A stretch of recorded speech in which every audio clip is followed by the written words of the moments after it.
अस्सलाम वालेकुम। Horror night stories में खुशामदीद कहता हूँ। ये चैनल मेरा चैनल है और मैंने इसे आप तमाम लोगों के लिए शुरू किया है और आप तमाम लोगों की मुझे मदद दरकार होगी। कुछ वाक़यात हैं जो मुझे मौसूल हुए और इसमें कुछ वाक़यात ऐसे हैं जो मेरे अपनों से भी मुंसलिक हैं और कुछ ऐसे हैं जो मैंने लोगों की आप बीती आप तक पहुँचाने का फ़ैसला किया। पहला वाक़या मोहम्मद सिद्दीक़ जो रिश्ते में मेरे मामू लगते हैं, उन्होंने ये वाक़यात मुझसे बयान किए। ये वाक़यात का एक तसलसल समझ लीजिए, क्योंकि ये पहला वाक़या है। इसके अलावा भी उनकी ज़िंदगी से मुंसलिक बहुत से वाक़यात हैं जो मैं आपकी समातों तक पहुँचाऊँगा एक सीरीज़ के तौर पे। पहला वाक़या आज से तकरीबन कोई 30 साल 35 साल पुराना ये वाक़या है। मेरे मामू सऊदी अरब में काम करते थे प्लांट्स पे, और उन्होंने अपनी ज़िंदगी का एक बहुत बड़ा अरसा सऊदी अरब में गुजारा। मेरे मामू मोहम्मद सिद्दीक़ कहते हैं कि ये वाक़या उस वक्त का है कि जब वो सऊदी अरब गए थे और उन्हें गए हुए 5 साल हुए थे। उस 5 साल में ये पहला वाक़या था जो उन्होंने खुद अपनी आंखों से देखा होते हुए। बहुत मशहूर सऊदी अरब के अंदर ये किस्सा रहा है। वो कहते हैं कि ये वाक़या 4 लड़कों से मुंसलिक है जो वादी अबा, वहाँ पर वो लड़के घूमने और तफरी के लिए गए। जैसे हमारे लिए मरी है, नथिया गली है, इस तरह वादी अबा सऊदी अरब का एक हिल स्टेशन कहलाता है। जो वहाँ रहते हैं वो इस बात को जानते होंगे। वादी अबा हिल स्टेशन के साथ साथ एक अच्छा खूबसूरत तफरी मकाम है, वहाँ लोग घूमने फिरने जाते हैं। अब ये जो लड़के थे ये वहाँ घूमने और तफरी की गर्ज से गए और इन्होंने वहाँ पर पड़ाव डाला और वक्तन फ़वक्तन अलग अलग जगहों पे कैंपिंग करते, रुकते, तस्वीरें खींचते। यानी आप समझें कि उस वक्त कैमरा भी नया नया इंट्रोड्यूस हुआ था, लोगों ने उसको चलाना शुरू किया था। असम्बलिंग इतनी ज़्यादा नहीं थी, उसकी यूजेज भी इतनी ज़्यादा नहीं थी।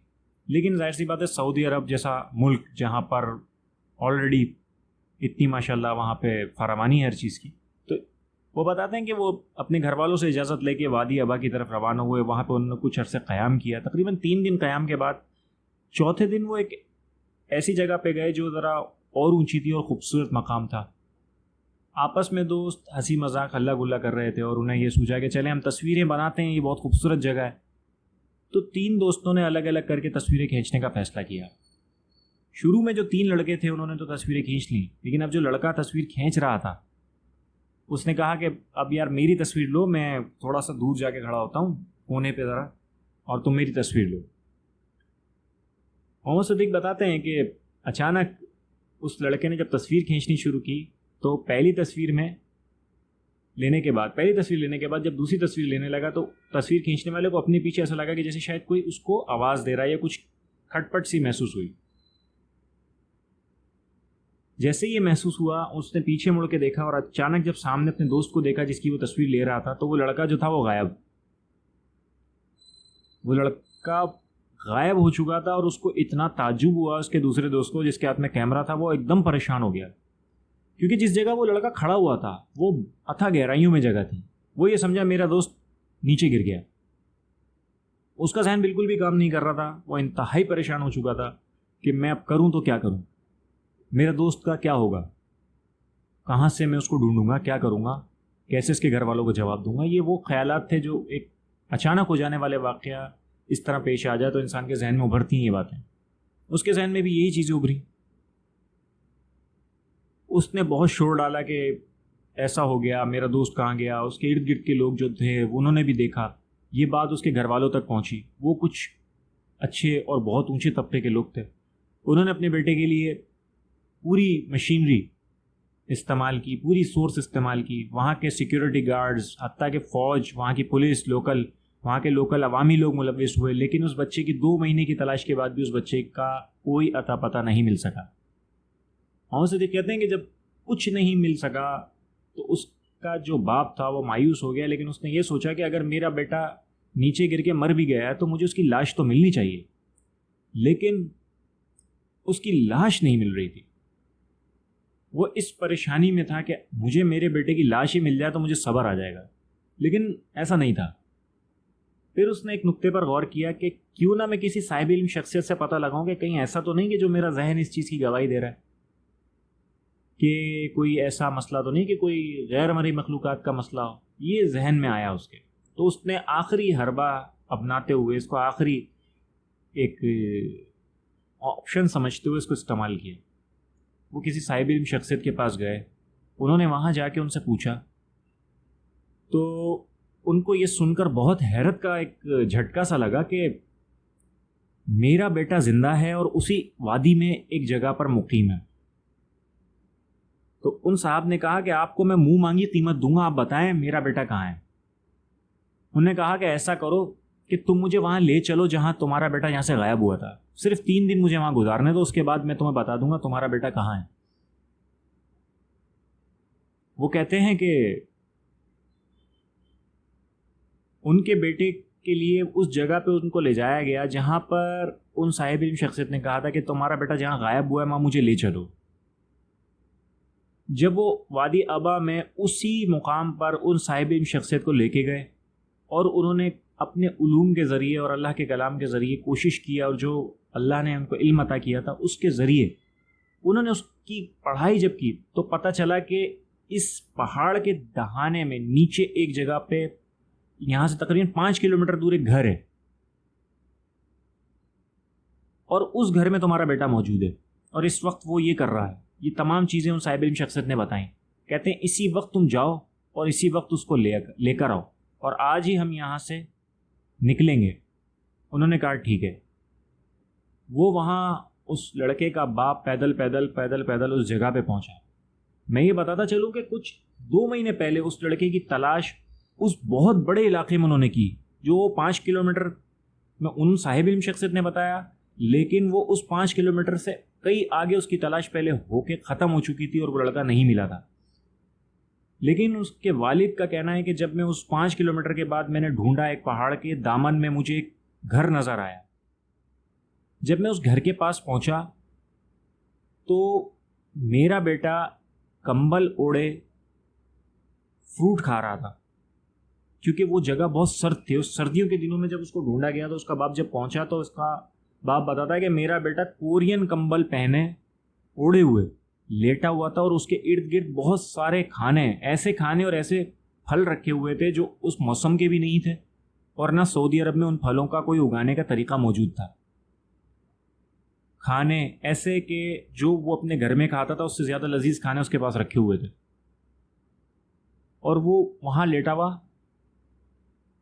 कुछ कर रहा था, कोई काम कर रहा था। जब उसने अपने बाप को देखा तो उठा और एकदम परेशानी की हालत में कि बाबा आप यहाँ, तो उसने बोला कि हाँ बस चलो तुम इधर से निकलो जल्दी।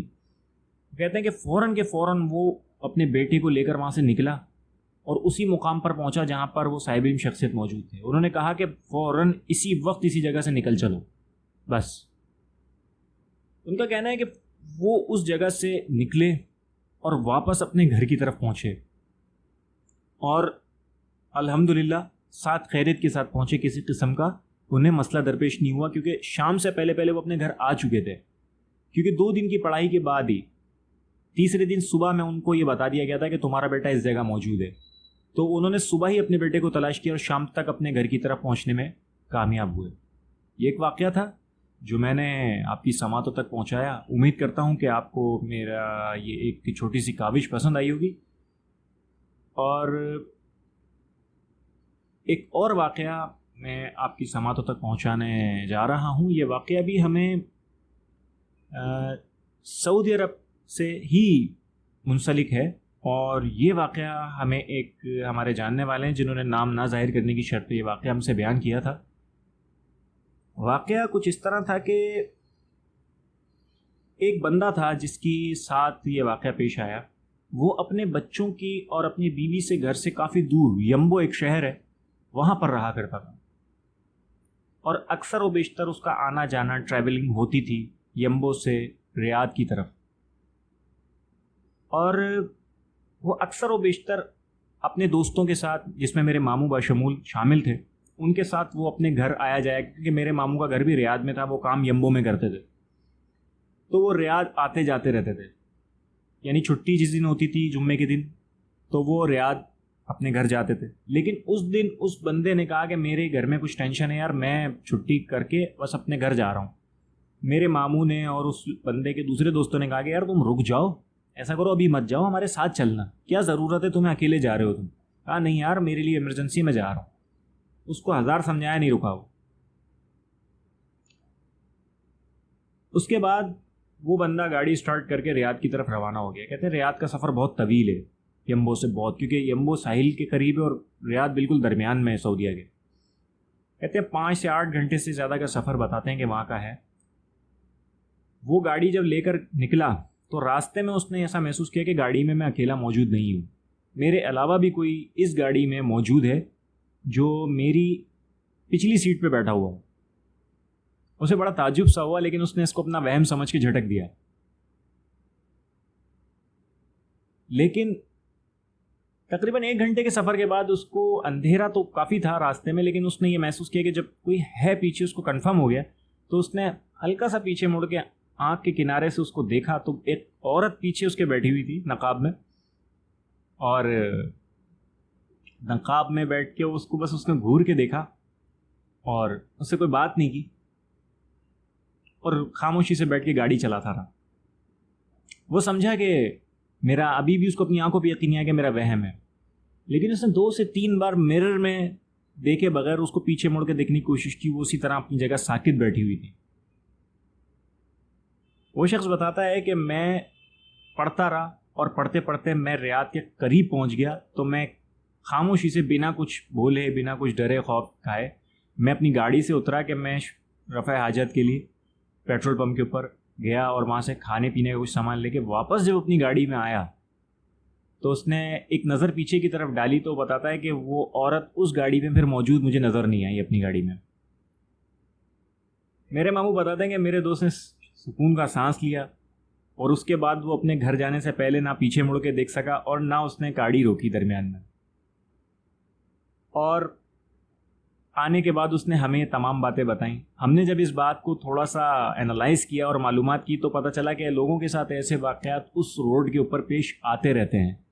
फिर उन्होंने अपने दोस्त को सख्ती से कहा कि देखो यार, अब तुम उस जगह मत जाना, खुदा न खास्ता कोई बड़ा नुकसान ना हो, इसलिए एहतियात करना। ये 2 वाक़यात थे जो हमने आपकी समातों तक पहुँचाए और उम्मीद करता हूँ कि इन वाक़यात से कुछ सीखने, सोचने, समझने का आप सबको मौका मिलेगा और आप इनसे अपनी ज़िंदगी में कुछ बेहतरी लाने की कोशिश करेंगे, इनसे कुछ इबरत पकड़ेंगे कि कुछ चीज़ें समझनी चाहिए और उन पे अमल करना चाहिए। मेरे इस चैनल को सपोर्ट कीजिएगा, लाइक कीजिएगा, कमेंट कीजिएगा, अपनी राय दीजिएगा और अपने वाक़यात मेरे दिए गए ईमेल एड्रेस पे और नीचे दिए गए नंबर्स पे आप मुझे भेज सकते हैं। मैं आपका शुक्रगुज़ार रहूँगा और आपके ताउन का तलबगार रहूँगा।